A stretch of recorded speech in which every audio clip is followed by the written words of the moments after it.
Big Boss season 9ல one of the கண்டஸ்டன்டா கலந்துக்கிட்டு ரெட் கார்ட் வாங்கிட்டு வெளில போனவங்க தான் பார்வதி அப்புறம் கமருதீன். இவங்க 2 பேருமே பிக் பாஸ் ஷோ விட்டு போனதுக்கு பிறகு அவங்க வெளில வந்து ரிலேஷன்ஷிப்ல இருக்காங்களா? இவங்க 2 பேருமே ஃபியூச்சர்ல கல்யாணம் பண்ணிக்க போறோம் அப்படிங்கிற மாரி பல இடங்கள்ல கமருதீன் ஃபேமிலி டாஸ்க் அப்ப சொல்லிட்டு இருந்தாரு. அதெல்லாம் நடக்குமா அப்படிங்கிற மாரி ஒரு எதிர்பார்ப்பு ஏற்பட்டிருந்துச்சு. இன்னொரு பக்கம் பிக் பாஸ் சீசன் 9ஓட கிராண்ட் ஃபினாலேல இவங்க 2 பேருமே கலந்துக்கிட்டாங்க. ரெட் கார்டு கொடுத்திருந்தாலும் இவங்க 2 பேருக்கும் அழைப்பு விடுக்கப்பட்டு அவங்க ஒரு முக்கியமான கண்டஸ்டன்ட் அப்படிங்கிறதால இந்த ஷோல ஃபினாலேல கலந்துக்கிட்டு ரசிகர்களுக்கு சந்தோஷத்தை ஏற்படுத்தினாங்க. அப்படிப்பட்ட பாரூக் அமருதீன் இப்ப பிக் பாஸ் முடிஞ்சு அவங்களோட அடுத்த ஸ்டெப் என்னவா இருக்க போகுது? அதுலயும் குறிப்பா அவங்க வந்து திருமணம் பண்ணிக்க போறாங்களா? ஏன்னா பிக் பாஸ்ல கமருதீன் அப்புறம் பார்வதி இவங்க 2 பேருமே மோர் தென் ஃப்ரெண்ட் ஃபீலிங் அப்படிங்கிற மாதிரி ரிலேஷன்ஷிப்ல இருக்காங்க அப்படிங்கிறத பல இடங்கள்ல பாரூக் கமருதீன் ரிவீல் பண்ணிட்டாங்க. பத்தாயிரத்துக்கு ஃபேமிலி டாஸ்க் வந்து உள்ள வரப்போற சமயத்துல பாரு அப்புறம் கமருதீன் கிட்ட ஒரு பயம் தெரிஞ்சது. வீட்டுக்குள்ள வரக்கூடிய கமருதீன் அக்கா வந்து எப்படி ரியாக்ட் பண்ண போறாங்க?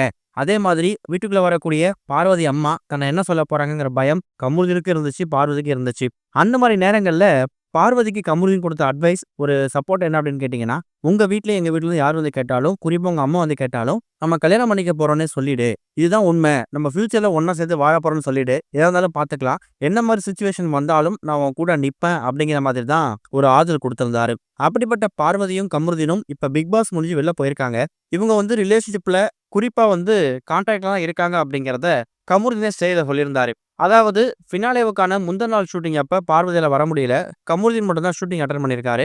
அப்ப ஒருத்தவங்களுக்கும் ஒரு விஜய் சேது கொடுக்கும்போது, கமருதீன் வந்து பார்வதிக்காக சில விஷயம் பேசியிருந்தாரு. "சார் நான் பாருக்காக ஒண்ணு கேட்க ஆசைப்படுறேன்." அப்படிங்கிற மாரி சொல்லியிருந்தாரு. ஸோ அது மூலியம் தெரிஞ்சு போயிடுச்சு. கமருதீன் அப்புறம் பார்வதி இவங்க 2 பேருமே வெளில போனதுக்கு பிறகும் ரிலேஷன்ஷிப்ல இருக்காங்க. அந்த ஒரு பாண்டிங்க வந்து கன்டின்யூ பண்றாங்க அப்படிங்கிறது. இப்ப ஃபேன்ஸோட ஒரு கொஸ்டின் என்னவா இருக்குன்னா, இவங்களோட இந்த ரிலேஷன்ஷிப்ப அந்த மோர் தென் ஃப்ரெண்ட் ஃபீலிங் அப்படிங்கிற விஷயத்த திருமணம் வரைக்கும் கொண்டு போவாங்களா? ஏன்னா பார்வதி அம்மா வந்து நெறைய இடங்கள்ல அதாவது பிபிக்கு முன்னாடி சொல்றோம். "சீக்கிரமா யாரையாவது லவ் பண்ணுமா, கல்யாணம் பண்ணிக்கோ. உன் அடுத்த ஸ்டெப்ப நீ பார்க்கணும். உன் லைஃப்ல நீ அடுத்த ஸ்டெப்புக்கு மூவ் ஆகி போகணுங்கிற" மாரி ஒரு அட்வைஸ் குடுத்தாங்க. அப்பலாம் கூட எனக்கு பிடிச்ச ஒரு நபர நான் இன்னும் பார்க்கலங்கிற மாரி தான் பாரு சொல்லியிருந்தாங்க. அப்படிப்பட்ட ஒரு நபரா தான் கமருதீன அவங்க பார்த்துருக்காங்க போல இருக்கு. ஏதோ ஒரு இடத்துல பார்வதி அப்புறம் கமருதீனுக்கு இடையில ஒரு ரிலேஷன்ஷிப் இருக்கு. இவங்க வந்து மோர் தென் ஃப்ரெண்ட் ஃபீலிங் அப்படிங்கும்போதே கண்டிப்பா திருமணம் வரைக்கும் போவாங்க அப்படிங்கிறத கன்ஃபார்ம் பண்ணிக்க முடியுது. அப்படிப்பட்ட ஒரு ரிலேஷன்ஷிப் இப்ப வெளில போனதுக்கு பிறகு கன்டின்யூ ஆகுமா? அப்படி ஒருவேளை கன்டின்யூ ஆகிற பட்சத்துல கூடிய சீக்கிரம் இவங்க திருமணம் பண்ணிப்பாங்களா? ஒரு பக்கம் கமருதீன் அவங்க ஃபேமிலிய வந்து அவர் வந்து கன்வின்ஸ் பண்ணியாகணும். இன்னொரு பக்கம் பாரு ஃபேமிலிய பத்தி அவங்களுக்கு கவலை இல்ல. ஆல்ரெடி அவங்க அம்மா கிட்ட அவங்க கன்வின்ஸ் பண்ணியிருப்பாங்க. வெளில இருந்து எல்லாத்தையும் பார்த்துட்டு தான் அவங்க ஃபேமிலி டாஸ்க்கு வந்திருந்தாங்க. இப்ப BB9 முடிஞ்சு கிட்டத்தட்ட 1 வாரம் ஆகப்போகுது. இந்த 1 வாரம் பாரு அப்புறம் கமருதீன பத்தி பல நியூஸ் வந்து சோசியல் மீடியால வந்துட்டு இருக்கு. கூடிய சீக்கிரம் அவங்களோட திருமணம் சம்பந்தமான விஷயங்கள் வருமா? பிக் பாஸ்ல போட்டியாளரா கலந்துக்கிட்டு நெறைய பேர் வந்து திருமணம் பண்ணியிருக்காங்க. இதுக்கு உதாரணத்துக்கு நம்ம அமீர் பாவனி சொல்லலாம். அதே மாரி இவங்க வந்து பிக் பாஸ்ல ஒரு ரீல்ஸுக்காக உள்ள வந்து அவங்க ரியலா மாறுவாங்களா? அப்படிங்கிறது தான் எதிர்பார்ப்பு.